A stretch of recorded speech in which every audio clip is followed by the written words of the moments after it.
If you're like me and you're somebody who just happens to live in an area that's not serviced by cable, Fios, fiber optic internet, any kind of traditional internet, you're probably wondering, how would you game or stream? Lucky enough, if you have a cell signal, it's actually pretty easy. Check this out.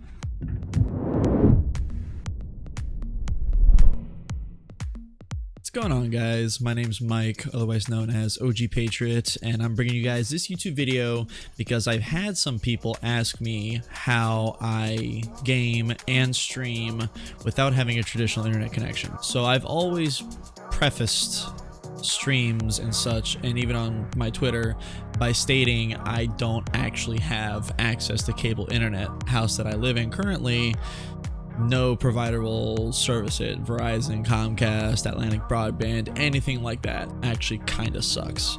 So I am left with using mobile data to game and stream. It's not as completely far-fetched as people would make it out to be, but I just want to reiterate that these are my personal settings for this. This is definitely not the most ideal thing at all that you want to do, especially if you don't have an unlimited data plan. That's gonna be a big thing.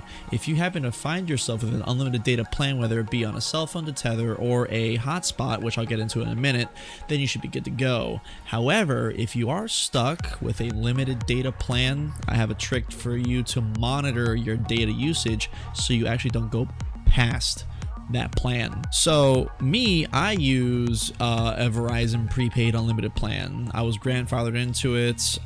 They used to have it, I think, like sometime last year. They don't have it anymore, unfortunately. If they did, I would 25 out of 10 recommend that if you are somebody who needs to do something similar to this, to absolutely use it, because it's been great for me so far. So the speeds that I personally see are roughly around 35 to 40 megabits down and anywhere from 11 to 18 megabits up. Those speeds, while they're not the fastest out there in the market, they're still pretty decent. Especially that upload speed is still pretty decent for sending the signal up to the Twitch servers. And just a reminder, for 720p at 30 frames a second, your upload speed, you want to shoot from anywhere from 3.2 to 5 megabits per second. 720p to 60, and yes, I am looking at some notes over here because my memory sucks. 720p, 60 frames a second, Twitch recommends anywhere from 4.4 to 6.2 megabits per second. 1080p at 30 frames a second, you want 4.4 to 6.2 megabits per second.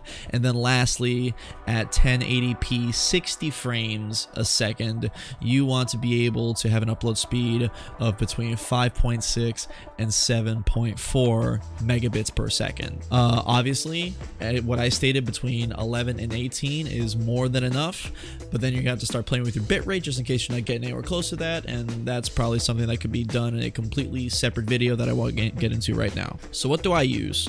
So what I'm currently using is a Verizon MiFi 8800L. This so far is what has given me the best speeds possible in my area. There's gonna be things that differ in terms of cell signal from one area to the next. For me personally, this is what's working best, especially with a Verizon card.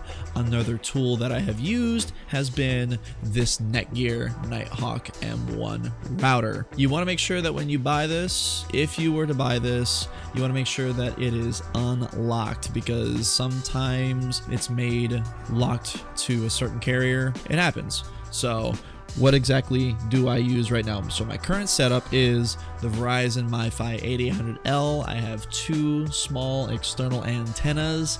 They're up there, and I'm not going to reach for them right now because they are kind of magnetized to my computer case. I have an unlimited Verizon data plan. It's a prepaid plan. I pay roughly $65 a month for it. Unfortunately, it is not available. So if you have something that is somewhat similar, and if you have a jetpack that you can use for an unlocked device, or if it specifically for your carrier, you can go ahead and use that. Now, if you don't have an unlimited data plan, I can absolutely show you how to actually monitor your data. It's recommended that you have 2 screens for this method because it's going to be opening up something in the network and sharing center in Windows 10. I use Windows 10.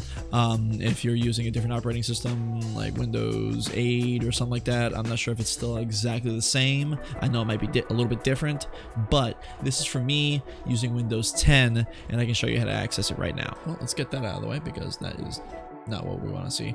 All right, so you have your desktop. All right, you see you have this beautiful little icon here. Go away. You have this beautiful little icon here for your internet. All right, you want to go ahead and right click on that, go to open network and internet settings. All right, you're going to get this puppy right on open, and then you're going to want to go ahead and go to network and sharing center right over here.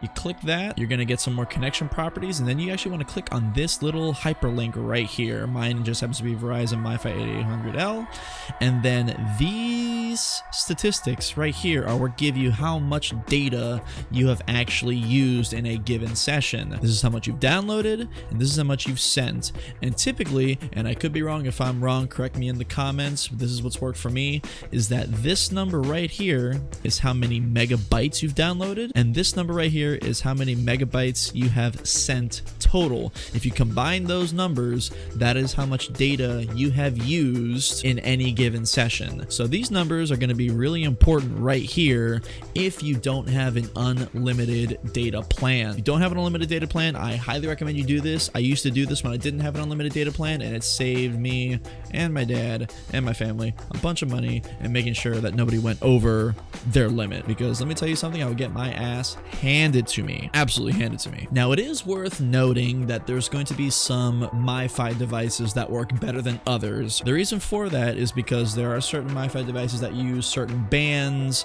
that others don't. And what I mean by that is different network modes and such. Like, for example, my Verizon MiFi here uses 802.11 AC or ACN, something along those lines, for its network band that it can select. Different network bands offer different theoretical speeds. If you guys want, in the comments, I can try and do a video explaining all of that different networking stuff, but my networking knowledge is kind of limited, and that's why I'm currently struggling to study for my Security Plus exam. I hope this has kind of helped if you're in a somewhat similar situation. If you guys want to talk about it more, I do stream every Tuesday and Thursday at around 6 p.m. Eastern Standard Time, link in the description below.